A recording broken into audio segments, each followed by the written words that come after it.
श्रेष्ठ है। गंगा के 1000 नामों से 108 नाम अति उत्तम है। आप मुझसे उन नामों को तत्वतः सुन लीजिए। गंगा ओमकार स्वरूपिणी, जो गंगा है ना, वो गंगा को ओमकार स्वरूपिणी कहा गया है। जो गंगा कहते हैं वो गंगा शब्द में पूरा ओंकार, ओमकार का विज्ञान पूरा सन्निहित है। यहाँ लिखा है ओंकार स्वरूपिणी माने साक्षात गंगा।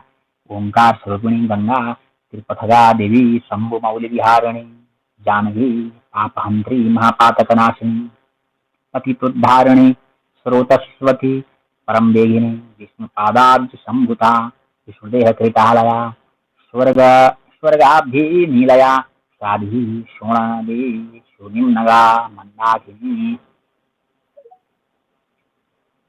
महावेगा शोणशृंग प्रभेदिनी देव पूज्यतमा दिव्या दिव्य स्थान निवासिनी सुचारु नीर रुचिरा महापर्वत भेदिनी भागीरथी भगवती महामोक्ष प्रदायिनी सिंधु संगता शुद्धार सातल निवासिनी महाभोगा भोगवती सुभगानंददायिनी महापापहरा पुण्या प्रमालाददायिनी पार्वती शिवपत्नी शिवशीर्ष गतालया संवरगता मध्यगता निर्मला निर्माला निर्मलानना महाकलुषहंत्री जनहोपुत्री जगत प्रिया त्रैलोक्य पावनी पुणा पुण ब्रह्म स्वरूपिणी जगत पूज्यतमा चारु रूपिणी जगदम्बिका लोकानुग्रह कत्री सर्वलोक दया परा या मे भीतिहरा तारा पारा संसार तारिणी ब्रह्मांड भेदिनी ब्रह्म कमंडलु कृतालया। हे राम हे हरे सौभाग्यदायिनी मूषा निर्वाण पदायिनी अचिंत्य चरिता चारु रुचिराति मनोहरा मृतिस्था मृतुभया स्वर्ग मोक्ष प्रदायिनी पापहारिणी पापापहारिणी दुराचारिणी विचिधारिणे कारुण्ये पुणा करुणामयी दुरितनाशिनी गिरिराजसुता गौरी भगिनी गिरीश प्रिया मेनका गर्भ संभुता मैनाक भगिनी प्रिया आद्या त्रिलोक जननी त्रैलोक्य परिपालिनी तीर्थश्रेष्ठतमा श्रेष्ठा सर्वतीर्थमयी शुभा चतुर्वेदमयी सर्वा पितृ संतृप्तिदायिनी शिवदा शिवसायुजिदायिनी शिववल्लभा तेजस्विनी त्रिनयना त्रिलोचन मनोरमा सप्तधारा शतमुखी सगरान्वय तारिणी मुनीषद्या मुनीषुता जन्हुजानु प्रभेदिनी मकरस्था सर्वगता सर्वासु निवारिणी सुदृश्या चाक्षुषी तृप्तिदायिनी मकरालया सदानंदमयी नित्यानंददा नगपूजिता सर्वदेवाधिदये सर्वदेवाधिदये देवैः परिपूज्य पदाम्बुजा सर्वदेवाधि देवैः परिपूज्य पदाम्बुजा। ये मुनि श्रेष्ठ है। हे राम नारायण ये मुनि श्रेष्ठ है।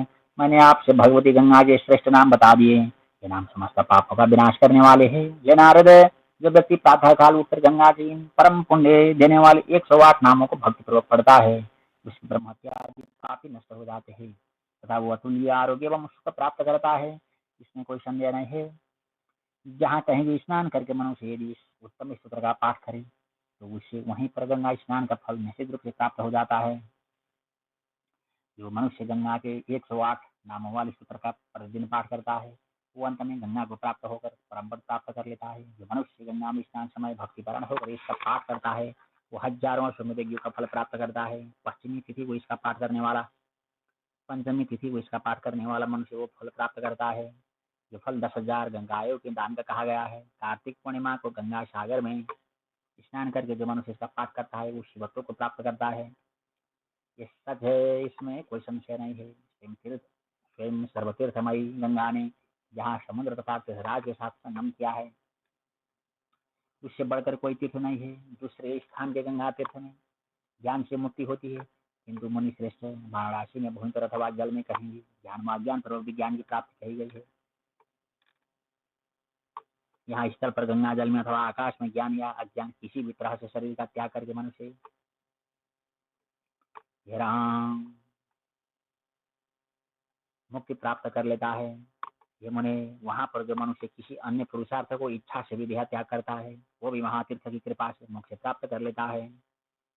मृत्यु ने मेरे केशों को पकड़ रखा है, ऐसा सोचकर मनुष्य को तीर्थों में सर्वश्रेष्ठ मनुष्यों के सभी कार्यों को सिद्ध करने वाली शक्ति स्वरूपिणी जलमयी मूर्ति, लोगों का उद्धार करने वाली, अविद्या का नाश करने वाली तथा ब्रह्म विद्या का प्रदान करने वाली भगवती गंगा का आश्रय ग्रहण करना चाहिए। ये मुनि श्रेष्ठ है, इस प्रकार मैंने आपसे उत्तम परम पवित्र गुप्त तथा महापातकों का नाश करने वाले गंगा महात्म्य का वर्णन कर दिया। यमुने जो मनुष्य भक्ति से युक्त होकर इस उत्तम आख्यान का पढ़ता है, वो भगवती गंगा के दिव्य धाम को प्राप्त होता है, इसमें संदेह नहीं है। हे नयनाभिराम, हे राजा है राम। जिस स्थान पर इस पवित्र गंगा महात्म्य का पाठ किया जाता है, वहां पर गंगा सभी तीर्थों के साथ प्रत्यक्ष रूप से निवास करती है। यहाँ मनुष्य जो भी देव कार्य या पितृ कार्य करता है, वो कर्म इस श्लोक में आश्रय फल देने वाला कहा गया है, अक्षय फल देने वाला कहा गया है। यमुने ये पावन आख्यान जहाँ लिखा हुआ स्थित रहता है, उस पाप स्थान को भय मारे स्पर्श तक नहीं करता। ये बात सत्य, इसमें कोई संशय नहीं है।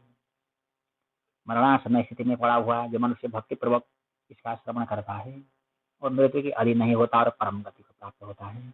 एकादशी तिथि को स्नान करके जो व्यक्ति उपवास पूर्वक तुलसी या बिल्व वृक्ष के समय बैठकर इसे ध्यान पूर्वक पढ़ता है, वो परम गति प्राप्त करता है। ये आज हमने आज पढ़ ली, कल कल है ना एकादशी। हे राम, हे मुने जो मनुष्य पितरों के श्राद्ध के दिन ब्राह्मण के सानिध्य में इसका पाठ करता है, उसके पितर शाश्वत तृप्ति प्राप्त करते हैं। जो श्रेष्ठ मानव महाअष्टमी की अर्धरात्रि में इसे ध्यान पूर्वक पढ़ता है, वो महादेवी गंगा की कृपा से परम आनंद को प्राप्त हो जाता है। ये मुनि श्रेष्ठ, इस आख्यान के पाठ का अनंत फल कहा गया है। आत्यांतिकम मुनि श्रेष्ठ फलम एतस्य कथ्यते नहीं तस्य सदृशम लोके पुण्याखानम प्रगीयते महापापहरम पुण्यम स्मृतम पुण्यतमादपि इतदाख्यानम अकारण्य नरः स्वर्गम नवाप्नुयात्। ये मुनि श्रेष्ठ, इस आख्यान के पाठ का अनंत फल कहा गया है। संसार में इसके समान पुण्य प्रदान करने वाला कोई भी आख्यान नहीं बताया जाता है। यह आख्यान महापापों का हरण करने वाला तथा पुण्यतम से भी अधिक पुण्यदायी कहा गया है। इस आख्यान का श्रवण करने से मनुष्य स्वर्गलोक अर्थात परम गति को प्राप्त कर लेता है। इति श्री महाभागवते महापुराणे श्री महादेव नारद संवादे श्री गंगा देव्या अष्टोत्तर शतनाम प्रवक महात्म्य वर्णने पंचसप्तति तमोअध्याय। इस प्रकार श्री महाभागवत महापुराण के अंतर्गत श्री महादेव नारद संवाद में श्री गंगा देवी का अष्टोत्तर शतनाम प्रवक महात्म्य वर्णन नामक 75वां अध्याय पूर्ण हुआ। 76वां अध्याय कामरूप तीर्थ कामाख्या शक्तिपीठ के महात्म्य का वर्णन। हे नयनाभिराम, जय हो श्री सीताराम। श्री नारद उवाच प्रभो दिव जगन्नाथ श्रुत्वा तव मुखाम्बुजात् गंगा महात्म्ये मातुलम् पवित्रोऽस्मिन् संशयः भूयिष्ठि श्रोतुमिच्छामि महात्म्यमति सारतात् कामरूपस्य तीर्थस्य ततस्माः समाचक्षु साम्प्रतम्। हे राम, हे राम। श्री नारद जी बोले, हे प्रभु, हे देव, हे जगन्नाथ, आपके मुख कमल से भगवती गंगा के अतुलनीय महात्म्य को सुनकर मैं पवित्र हो गया हूँ, इसमें कोई संदेह नहीं है। पुनः आपसे कामरूप तीर्थ का महात्म्य अत्यंत विस्तार पूर्वक सुनना चाहता हूँ। अब आप उसे सुनाए। हे राम, हे हरे, हे वासुदेव। श्री महादेव उवाच शृणु शावहितो भक्षे महात्म्यं मुनि सत्तम कामरूपस्य तीर्थस्य यत्र साक्षात् स्वयं शिवः प्रत्यक्ष फलधा मरते स्थानं नास्ति ततोऽधिकम् यत्र देवाः सगन्धर्वाः ब्रह्माद्याश्च सुरोत्तमाः प्रतिहं समुपागत्य सेवन्ते भक्ति तत्पराः योनिरूपा महामाया पूर्णाद्य अपरमेश्वरी पृथिव्यां लोकहितार्थाय त्रास्ते निजलीलया। हे राम, हे हरे, हे वासुदेव। श्री महादेव जी बोले, मुनि श्रेष्ठ, आप सावधान होकर सुनियो। मैं कामरूप तीर्थ का महात्म्य बताता हूँ, जहाँ प्रत्यक्ष फल देने वाली साक्षात भगवती शिवा स्वयं विराजमान है। मृत्युलोक में इससे उत्तम कोई तीर्थ नहीं है, जहाँ गंधर्व सहित देवगण तथा ब्रह्मादि श्रेष्ठ देवता प्रतिदिन आकर भक्ति पूर्वक पूजा करते हैं और यहाँ पृथ्वी पर लोगों का कल्याण के लिए योनि रूप में महामाया पूर्ण आदि शक्ति परमेश्वरी लीला पूर्वक विराजती है। ये मुनि श्रेष्ठ, पूर्व में भगवती के प्रत्यक्ष दर्शन की इच्छा रखने वाले पितामह ब्रह्मा विष्णु तथा भगवान स्वयं शंकर ने उस कामाख्य क्षेत्र में तप किया था। पूर्व काल में यहाँ मुनि श्रेष्ठ वशिष्ठ जी ने पुरस्करण करके मंत्र की सिद्धि प्राप्त कर ली थी और वह दूसरे सृष्टिकर्ता की भांति हो गए। यह मुनि श्रेष्ठ है जो अन्य देवता ऋषिगण तथा सिद्धगण अव्याहत आज्ञा वाले हुए है, वो सभी भगवती कामाख्या की कृपा से ही हुए है। वह भगवती कामाख्या के महामंत्र का जप करके मंत्र सिद्ध हुए, उन्होंने आकाश में विचरण करने की शक्ति प्राप्त की तथा देवताओं के द्वारा पूज्य हो गए। हे राम हे हरे, हे सीताराम, हे राजा राम। मुनि श्रेष्ठ, मनुष्य यो निरूपा अति गोपनीय भगवती कामाख्या का दर्शन स्पर्श और पूजन करके जीवन मुक्त हो जाता है और दूसरे शंकर की तरह पृथ्वी के तल पर विचरण करता है। हे नारद, वो देवताओं का भी दंडित तथा पुरस्कृत करने में समर्थ हो जाता है। हे मुने, इंद्र आदि सभी प्रमुख देवगण उसकी आज्ञा के अधीन हो जाते हैं, उसके लिए तीनों लोगों में कुछ असाध्य नहीं है। जब मनुष्य योनि मंडल में जाकर परम देवी त्रिपुर भैरवी कामाख्या को भक्तिपूर्वक प्रणाम करता है, उसका ही जन्म सफल हो जाता है। हे राम, ब्रह्म हत्या करने वाला मनुष्य भी भगवती कामाख्या के पुण्य क्षेत्र का स्पर्श करने मात्र से उनकी कृपा से क्षण भर में पाप से मुक्त हो जाता है, इसमें कोई संदेह नहीं है। हे वत्स, हे नारद मुनि, भगवती कामाख्या का दर्शन देवताओं के लिए भी दुर्लभ है। जो व्यक्ति उनका दर्शन करता है वो देवताओं के द्वारा विशेष रूप से पूजित होता है। हजारों जन्म जन्मांतर में किए हुए संचित पाप समूह भगवती कामाख्या के दर्शन मात्र से क्षण भर में भस्मीभूत हो जाता है। ये वत्स, इस पृथ्वी तल पर देवी भगवती कामाख्या के शक्तिपीठ के समान कोई तीर्थ नहीं है।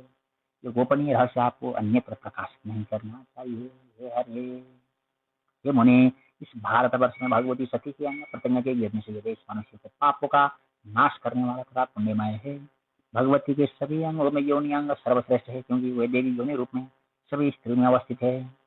वो योनि जिस स्तन पर गिरी वो साक्षात से भगवती सती प्रतिष्ठित है। ये इस पृथ्वी पर उसके समान पुण्यदायी कोई स्थान नहीं है। हे राम हे हरे, हे राम, शंभुर वाराणसी क्षेत्रे नराणां मुक्तिदायकः आराध्यः सिद्ध गन्धर्वैर्देवा किन्नर राक्षसैः सशंभुकांक्षते यत्र मुक्तिं तस्मात् महेश्वरी प्रतिहं समुपागते स्थानं नास्ति ततोऽधिकम्। सिद्धों, गंधर्वों, देवताओं, किन्नरों और राक्षसों के आराध्य भगवान शंकर वाराणसी काशी क्षेत्र में प्राणियों को मुक्ति देने वाले हैं। वह भगवान शंकर भी जहाँ का महेश्वरी कामाख्या के पास प्रतिदिन आकर मुक्ति प्रदान करने की सामर्थ्य प्राप्त करने की आकांक्षा से करते हैं, उससे बढ़कर पवित्र स्थान हमें कोई नहीं हो सकता। ये सत्य है, ये सत्य है, इसमें संशय नहीं है। हे राम हे हरे, जिसने श्री योनि मंडल तीर्थ की प्रदक्षिणा कर ली उसने तीनों लोगों की पूर्ण रूप से प्रदक्षिणा कर ली। हे हरे, हे वासुदेव, जो भगवती कामाख्या का निर्माल्य सिर पर धारण करता है वो देवता को द्वारा पूजित होकर भैरव के समान वितरण करता है। इस पृथ्वी तल पर कहीं भी उसको भय नहीं है, उसके भय से भय प्रदान करने वाला बहुत दूर भाग जाते हैं। ये महामुने, जिस किसी के द्वारा देवी भगवती का दिया गया प्रसाद प्राप्त हो ये ग्रहण कर लेना चाहिए, इसमें विचार करने की आवश्यकता नहीं है। ये मुने, उत्तम वर्ण का व्यक्ति भी निम्न वर्ण के व्यक्ति के पास भगवती के प्रसाद को भक्तिपूर्वक सिर से प्रणाम करके उसे ग्रहण कर लेता है तो वो भगवती की कृपा से तत्क्षण ऐश्वर्य मुक्ति प्राप्त कर लेता है। हे हरे, अपने पितरों की तृप्ति की इच्छा से जिसने उस शक्तिपीठ में श्राद्ध किया उसने मानव हजारों वर्ष तक गया श्राद्ध कर लिया, इसमें कोई संदेह नहीं है। जो जितेंद्रिय उत्तम साधक ब्रह्मपुत्र नद में स्नान करके भगवती के मंत्र का पुरस्कार करता है उसका मंत्र निश्चित ही सिद्ध हो जाता है। वो अमोघ आज्ञा वाला होकर दूसरे भगवान शंकर के समान हो जाता है और उनके अनुग्रह से पृथ्वी पर चलने वाला आकाशधारी हो जाता है। हे हरे, हे राम, भगवती ही कामाख्या के शक्तिपीठ में मंत्र जपने वाले व्यक्ति को अज्ञानवश पुरस्करण की विधि में काल आदि का मूर्ख विचार नहीं करनी चाहिए। यदि वो ऐसा विचार करता है तो नरक में जाता है। शक्तिपीठ में भगवती भैरवी का मंत्र जपने वालों का सूरत्व, इंद्रत्व, ब्रह्मत्व, शिवत्व आदि विष्णुत्व सुलभता से प्राप्त हो जाता है। कार्तिक वीर्य को मारने की इच्छा से जमदग्नि ऋषि के पुत्र परशुराम ने उन्हें भगवती कामाख्या के शक्तिपीठ में पुरस्करण करके साक्षात विष्णु प्रताप को प्राप्त किया था। उसी प्रकार पुरस्करण विधि से जो अन्य लोग पृथ्वी पर भगवती कामाख्या के शक्तिपीठ में मंत्र जपते हैं वही अंत में देवी भगवती की सारूप्य मुक्ति प्राप्त किया करते हैं। हे राम हे हरे, ये मुनि श्रेष्ठ है। कामाख्या सर्वश्रेष्ठ तीर्थ है, कामाख्या सर्वश्रेष्ठ तपस्या है, कामाख्या सर्वश्रेष्ठ धर्म है, कामाख्या परम गति है, कामाख्या सर्वश्रेष्ठ धन तथा कामाख्या परम पद है। इसी प्रकार भावना करने वाला मनुष्य को पुनर्जन्म नहीं होता। कामाख्या परमं तीर्थम, कामाख्या परमं तपः, कामाख्या परमो धर्मः, कामाख्या परमा गतिः, कामाख्या परमं वित्तम, कामाख्या परमं पदम, विभावे वैवं मुनिश्रेष्ठ न पुनर्जन्म भाग भवेत्। दर्शनम भौषा हस्त्र जन्म जन्मांतर सुसंचितम विद्यते सुमहत् पुण्यम निश्चितस्यैव जायते। तीर्थम श्री कामरूपाख्यम देवनामपि दुर्लभम, अन्येषां दुर्लभम देहम देवी लोकम यथा मुने। जिस मनुष्य के अनेक सहस्त्र जन्मों की संचित महान पुण्य होते हैं, उसी को भगवती का दर्शन होता है। ये मुने, जिस प्रकार देवी लोक अन्य लोगों के लिए दुर्लभ कहा गया है, उसी प्रकार भगवती कामाख्या का श्री कामरूप नामक सत्यपीठ तीर्थ देवताओं के लिए भी दुर्लभ है। इति श्री महाभागवते महापुराणे श्री महादेव नारद संवादे कामाख्या महात्म्य वर्णने शतसप्तमो अध्याय। इस प्रकार श्री महाभागवत महापुराण के अंतर्गत श्री महादेव नारद संवाद में कामाख्या महात्म्य वर्णन नामक 76वां अध्याय पूर्ण हुआ। हे राम हे हरे। 77वां अध्याय है। कामरूप तीर्थ में प्रतिष्ठित 10 महाविद्याओं का वर्णन तथा कामाख्या का वचन। श्री नारद उवाच कामरूपे महाक्षेत्रे कादिष्ठात्री महेश्वरी विद्यानां दशमूर्तीनां तन्मे ब्रूहि महेश्वर है। श्री महादेव उवाच दशैवैता महाविद्याः क्षेत्रस्था मुनि सत्तम साधकानां हितार्थाय तप पूजा फलप्रदा है। कामाख्या कालिका देवी स्वयमाद्या सनातनी